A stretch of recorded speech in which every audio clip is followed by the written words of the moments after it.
So please give a hand to Emil Stenström. Thank you. So as a speaker, you secretly hope that the previous speaker will have a horrible talk, and then when you get up on stage, everybody will clap when you get up there. But that was not the case with Kate. So she pretty much held the best talk in the whole conference. So no pressure. And to make matters worse, do we have anyone in the audience that like Django? Could raise your hand. That's pretty much the majority of everybody here.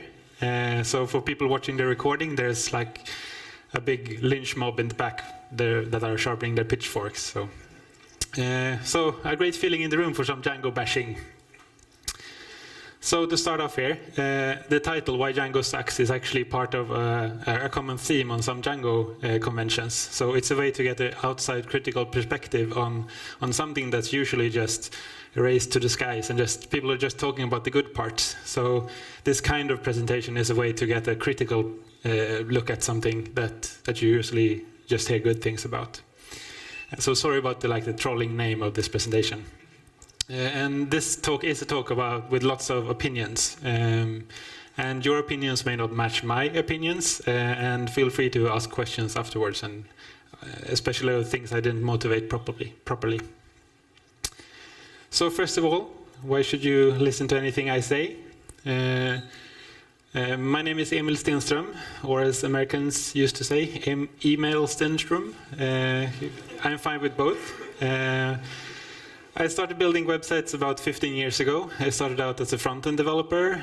I studied at KTH for 5 years. I worked as a consultant for 5 years after that, and now I run my own company called Kundo.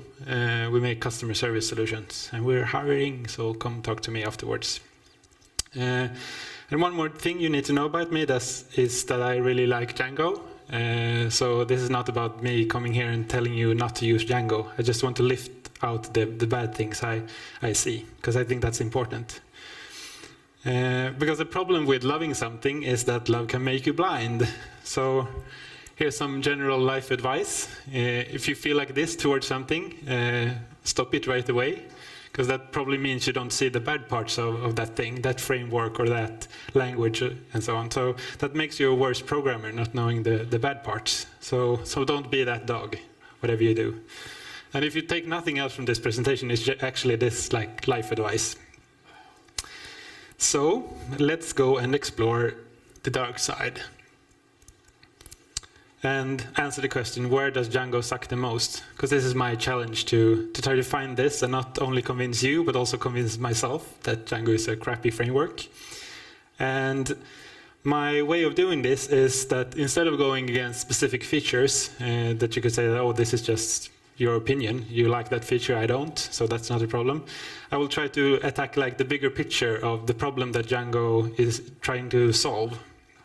So the way I'm trying to go about this is, if you make a big circle with everything you need to build a website in, say, in 2005, when Django 1 was released, then Django would cover everything that you need. But that was in 2005, and things have changed since that. And now the area, the things you need to build a website are changing, but Django is not. They're still where they were in 2005 in terms of what kind of things you can build with Django. So this is a big problem for Django as a framework. So now you might wonder, what kind of things are over here? What kind of things do you need? What's this great bubble here? And what kind of features are there? And to talk about this area, we have to go over to talk about the language that everybody at this conference loves the most. I'm of course talking about JavaScript, right?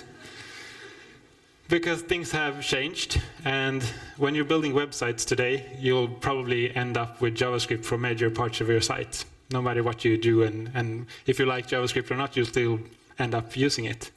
So it could be that you want live notifications on your site. It could be that you want to keep track of the current online users. Maybe you want a chat box or some messaging system or something. There could be lots of different reasons why you need JavaScript, but you probably will need it on your site. So if everybody needs JavaScript for their sites, and we have a web framework that wants to help you build websites, then probably Django has some kind of solution for this and to help you with these kind of issues that crop up. So we can actually go back to 2005 and an old email thread where they talk about releasing Django 1. So for me, Ajax support really is pure marketing fluff. As far as I'm concerned, every web framework supports Ajax unless it does something truly moronic. This is from Simon Willison, one of Django's creators, in 2005. He might have changed opinion since then. But this is pretty much the consensus in the community. If you bring up some feature that needs some JavaScript aspect, you get this reply. You should be able to pick any JavaScript framework for Django. Just don't do that. So now you're thinking, could you be more specific? What kind of JavaScript features are you talking about? But I first want to address like JavaScript in general, because you always get this reply that I don't think we should add jQuery to Django, that's the problem. Or Django is only a server-side framework. And those kind of replies are the things that keep Django on the far side and not following along in the tool set that you need to build a modern website. So I think this is a big problem for Django. And you don't have to have that skeptical, you don't have to give that skeptical review every time somebody puts up a JavaScript feature. And in fact, in this original email thread from 2005, there's one guy, Jacob Kaplan-Moss, which you might know as another one of the Django creators. Instead of saying, no, this is a bad idea, he put forward a solution to some of these problems. So first he said, well, we need to build some kind of serializers for Django so that you could take a model and serialize it to JSON, for instance. And this was built later on. And then he said, well, we should have an RPC library that you could just include built into Django in your URL patterns. And then you could add a JavaScript URL, a script tag in your page that points to this RPC URL. And then you would get an RPC object in JavaScript that you could use to do ORM queries from JavaScript and get access to the ORM. So this was his kind of loose idea in this thread. So keep an open mind here, just like one of the creators of Django about using JavaScript. So I think Jacob's suggestion is a good one and an interesting one, and it's worth talking about again 10 years later. But I would rather start with 3 other features that I think would move Django into this, like move into this over here, like a big green egg that has fallen over. So the three things I'm going to talk about is shared templates on the client and the server side, server push, and the template components. And I'll talk in detail about all of the 3 of them. So, shared templates. If you look at the best practices around template rendering and you Google and look around, you'll end up on this blog post from Twitter's engineering blog. And there's lots of marketing fluff, and then it says we've been reviewing our entire technology stack to optimize for speed. And if you read what they tried was they tried to rendering everything on the client. So if you remember the old days with the hash bangs in the URLs, that was their try at rendering everything on the client side. And this blog post is about saying that this way failed, and now we render both on the server side and on the client side. So we do both, and that's the fastest way, and that's the way you do it. And lots of people have read this post and written similar ones in other companies, but this seems to be like the best practice of how you solve this problem. You render both first on the server side and then on the client side incrementally in smaller steps. This is the fastest way to deliver a web application. So this is best practice. So let's look at what Django has to offer. Well, nothing out of the box. So let's look at our options on how to handle this sharing of templates between the server and the client, because that's what you have to do. You have to like handle the rendering on both sides, and to make sure that you have the same code base and don't have duplicate templates. You probably have to like do something fancy. So this is what you could do. You could say that this is actually a problem on the client side entirely. So the client should, with JavaScript, do a request on just part of the page. Just keep your Django app as you have before, and just with JavaScript pick out some part of the HTML and just replace part of your site. Because then you could have your Django templates as you used to, just replace part of the page with JavaScript. So this is maybe a solution to this problem, but it isn't very efficient because you will get the same HTML over the wire all over. So this is called PJAX for some people, fetching large chunks of HTML and replacing them. So another way you could go about to this, you could implement Django templates in JavaScript instead, so that you could use the same templates on the server and the client, and you could just do AJAX requests for data, and then renders things on the client side, but with the same templates. So you have these shared templates. No, because why would the Django team be responsible for implementing 2 rendering engines in 2 different languages? I don't think this is a solution that they would stand behind. Well, you could also compile the templates to Python code, which is something that's done on the server side, and you can send the compiled templates to the client, and then you could execute Python on the client side, because there are libraries that actually implement the Python runtime in JavaScript. And hell no, let's not go there. That's probably a bad idea. It's possible, but it's probably a horrible idea. So maybe it's the server side, the server that should handle this. Maybe we should just use JavaScript templates everywhere on the server and on the client.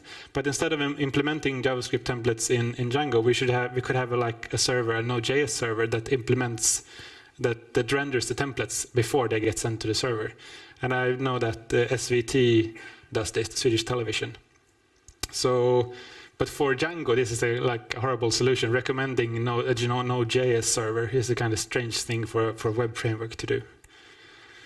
So you could maybe automatically convert your Django templates to JavaScript templates and then implement them. But then you would have to implement some kind of conversion service that converts Django templates, and that's as hard as building a whole new rendering engine. So that's probably also a bad idea. So maybe you could implement JavaScript templates directly in Django. Well, maybe, because there is talk right now, because in Django 1.9, I think, they've implemented pluggable template engines, and there's talk about replacing the Django templating language with something else that's used in more places. But most people are talking about switching to, for instance, Jinja, another Python templating framework, and no one is talking about switching to a solid and well-supported JavaScript templating language that works well on the JavaScript side, because that would make lots of nice things possible. So my first suggestion for Django for solving this problem is that Django should switch to a template language with a solid JavaScript implementation. And because then we could start sharing template code between the server and client, and that would make it possible to build this kind of Twitter-like experiences where you get very quick responses for everything you do on the site. So this is the first thing I will bring up, the shared templates. The second thing is server push, something else that prevents these nice experiences. So server push is simply the idea that the server should be able to notify the client of changes just as they happen, without the client doing requests to the server to ask for stuff. And performance matters, and this is why this is important. There's lots of use cases. Every kind of cooperative web app you have, for Google Docs, for instance, when you write in the same document. Maybe some kind of live status update, that something is down, that something, maybe a betting site could use live statuses, notifications, like the Facebook number up in the corner. All these things need to happen as quickly as possible, otherwise the experience will be lacking. And AJAX polling, which most Django sites use right now, is just too slow. And I mean, all the big sites are doing stuff like this. So just the Django people can't follow along at all. And then we have this notification things that we're used to from the application world, because everybody's using lots of applications and they have native notification features, and things are popping up and blinking all over the place. And this is what users expect. So you get this push for instant notifications from all kinds of directions. And then there's WebSockets, which are nicely supported in pretty much all browsers. You get, just for native WebSockets, you have about 85% support right now. And if you want the old IE versions and Android, there's polyfills for that just you add a JavaScript library and it works there too. So you get 99% support. I'm not sure about Opera Mini for WebSocket support, probably not. But 99%, and that's probably good enough for all sites. So just to talk more about how this could work then. So there's a request to the server, there's a response going back, and right after the server sends the response, something happens on the server. Maybe some other user sends a message or something. And then there's a new request for a client, and while the server is sending the response, then they can start notifying the client that something has changed. So if we look at this diagram, we can actually measure the amount of suckiness in Django. We can just look at the delay between the first thing happening and the client get notified when it happens. So there's this delay there is the real problem with not having server push. Instead, I would hope that something like this works. There's a request, there's a response, something happens, and there's a response right away. That goes back to the client. So let's look at our options for solving this then, because Django doesn't have anything like this. So we have like one option, implement everything ourselves from scratch. And well, that's not what you expect from a modern web framework.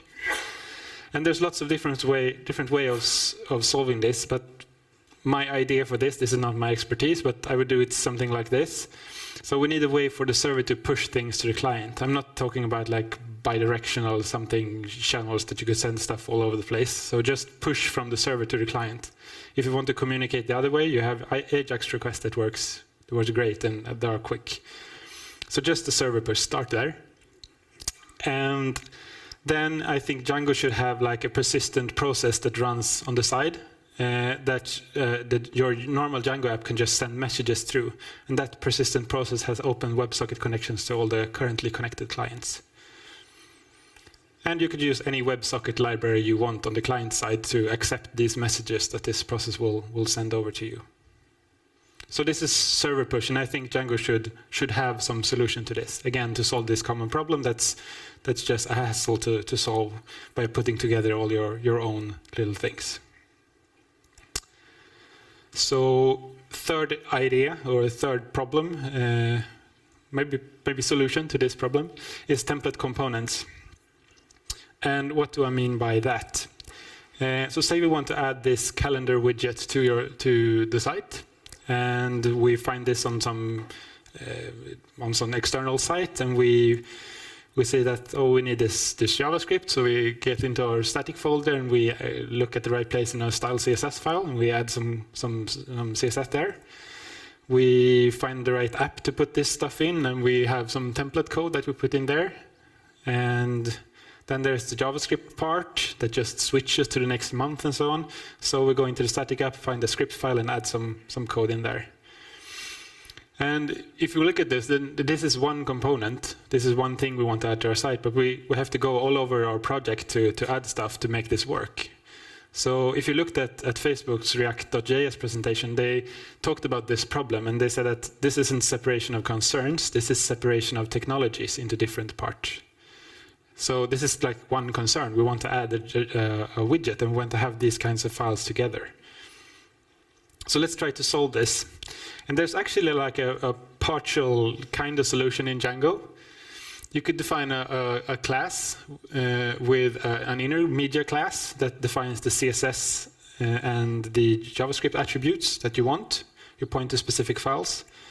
And then when you instantiate this calendar widget and you print the media attribute, you actually get the links and the script tags that you need in your document. And people that are very observant will look to see that there's something strange up there. We're inheriting from forms.text input. Why are we inheriting from a text input? And that's because this code is actually in Django right now, but it's part of the form assets package. So it's a way to add like a fancy calendar widget to a specific form field, but it's not general enough to use for like a shutbox or something else outside of Django. And if you read about this feature, the form assets feature in the documentation, it says rendering is an attractive and easy to use rendering an attractive and easy to use web form requires more than just HTML. It also requires CSS style sheets. And if you want to use fancy Web 2.0 widgets, you may also need to include some JavaScript on each page. This is also an example of how Django says that JavaScript, therefore fancy stuff, not in our framework. But this is here, but it isn't usable in quite the way I think it should be. So my suggestion here would be to create a new template component class that has JavaScript, CSS, and an HTML attribute where you point to 3 different files that could be together in one folder. And you could base this on the forms.media class because it solves lots of these problems that you come up with. And then make a collect static command that just looks at what components are in use right now and takes all these media files and compacts them to one file. And then a new template tag that you use to include a component on your page. So this will make the structuring of these rich components much easier in your site. So let's look at all of this together then. If we had these 3 features and wanted to make an interface like this, it's crappy and I found it on the internet, so sorry about the design here. It's not Web 2.0. But let's say we wanted to build a chat room like this. How would this work then? So for the initial load of this, if you had all these features, then we would just render this on the server side and deliver normal HTML that will be rendered straight away, quickly, and no flashing content or no messages visible from the beginning. They would just be rendered there. And at the same time that we will get the HTML, we will also get the templates, the JavaScript templates used to render that site that we could use with JavaScript later on. So when we send a message, we would just type the message and press enter, and there will be an IX request to the server, just like we're used to. But when the AJAX requests reach the server, there will be an event there, and we will get a server push from the server to the client, and every other client connected at the same time will get that server push, and that server push will contain the new message in data form, and we would use the JavaScript template to render those templates. It will be an extremely fast experience, and it would mean extremely small changes to how our apps work today. So I think this would be a great addition to Django to have these 3 specific features.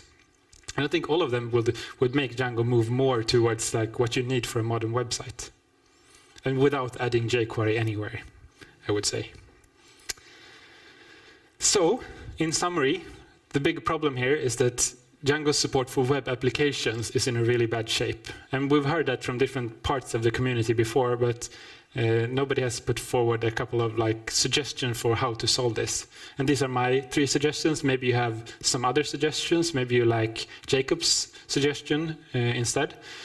But I think it's important that as a Django community, we talk about this and try to move it in some direction instead of just standing still and being where we were in 2005, because things are changing. So these are my 3 suggestions. But these suggestions don't exist yet, and that's why Django sucks. Thank you.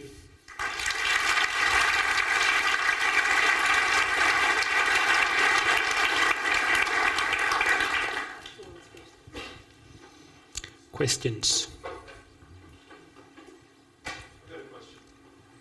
This one here. Just one mic.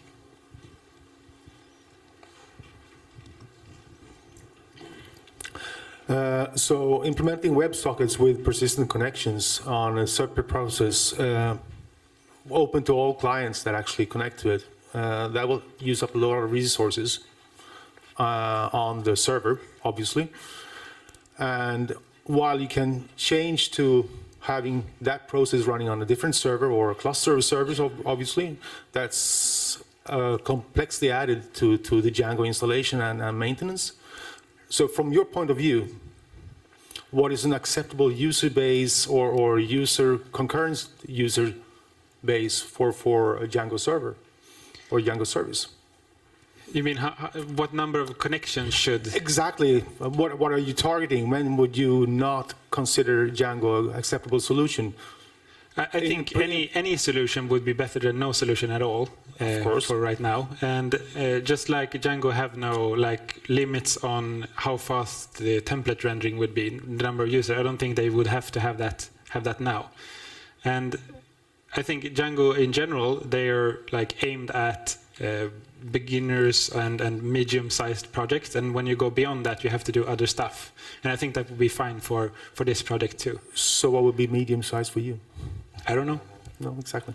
And I mean, that is not something I think they should answer, just like they don't answer it for the other parts of the framework. So thanks. Good speech. Thanks. All right, I've got a question over here.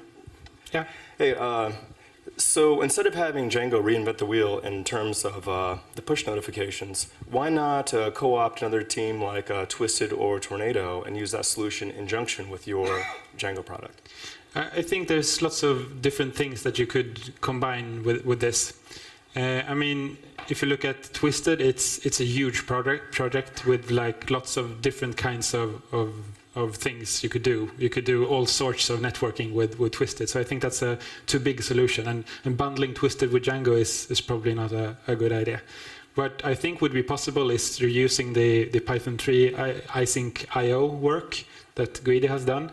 So there's this idea of an event loop that's implemented efficiently in Python 3. So I think you could reuse that to, instead of taking a big framework that solves lots of other problems. Because I don't think we need bidirectional channels that do stuff. We just need server push to get us very far. So I would like to make my suggestion that small, that just server push part, and make it as small as possible. Here. Yeah. Have you tried to submit your suggestion to the Django project? And if so, or to start a discussion? And if so, what was the reaction there? I will submit this to the Django community and start a discussion. Because this presentation was for you first, so you're the first that see it. But I will start a discussion. We'll see what people say. And it's not that people have to implement these 3 things I suggest. They could do any other kind of thing, but if people not agree with the basic idea that Django is being left behind, then I think the Django community is in a big problem. So some kind of solution need to be to support this kind of rich applications. And I'm fine discussing other solutions too. But I'll definitely start a discussion. Here. Great talk. I'm just wondering if you have explored what kind of Django libraries or third-party Django apps exist for these 3 suggestions you have, and if there are any good ones. I haven't explored this in detail. There probably is external libraries that try to do this, but I think for instance, the templating thing, there's a JavaScript library that implements Django templates, but only partially, and that makes it not work. So you have to have something that's tightly tied to Django, at least in that case. And again, when the promise to developers to help you make a modern website with this framework should include the things that you actually need, not say that, oh, and then you have to find some other stuff and fix the other 50% of your app. So there's probably other projects that you could look at and maybe incorporate into Django to get this done and to avoid having to do everything yourself.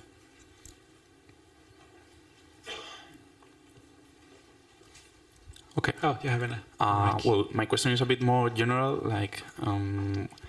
Are you in fear, let's say, that you suggest this kind of changes or suggestions to the Django project, and that the reaction can be part request accepted, or something like that, or that I have to build it myself? Or yeah, because I have stumbled to some projects in the past that you make suggestions to or something like that, and they say, okay, patch accepted. Yeah. So they put the burden in you. I think this would be interesting to work on. This is 3 big features. I probably wouldn't be able to make them all myself, but I mean, I think For some of the suggestions that show up on the Django developers lists, there's an expectation from the one suggesting them that the Django core committer should build it for them, and that's not what I'm saying. This is a request for the community rather, that this is a problem that we need to solve collectively to fix our own product. But I would definitely be willing to help build this, and yeah, it would be extremely fun to see it in Django.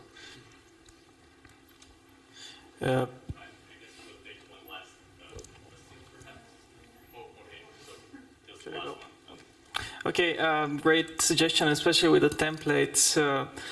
But don't you think that adding more or like new concepts to that framework would jeopardize its future in terms of supporting older or migrating from older versions to newer version?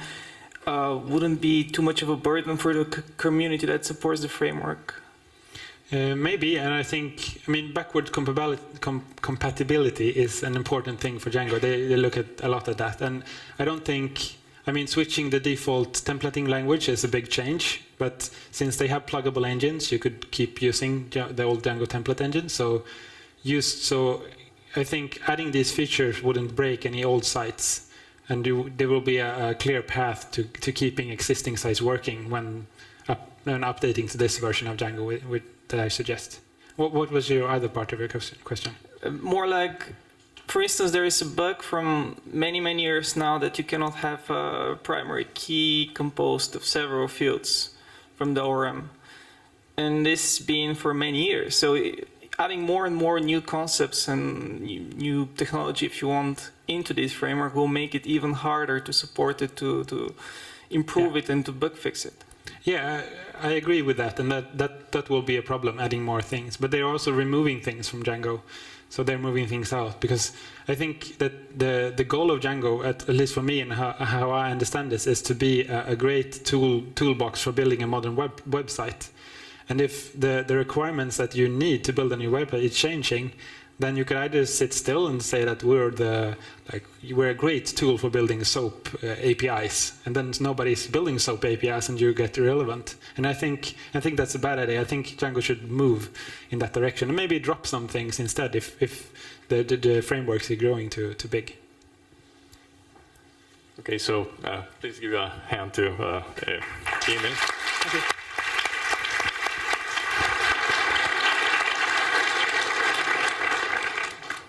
And the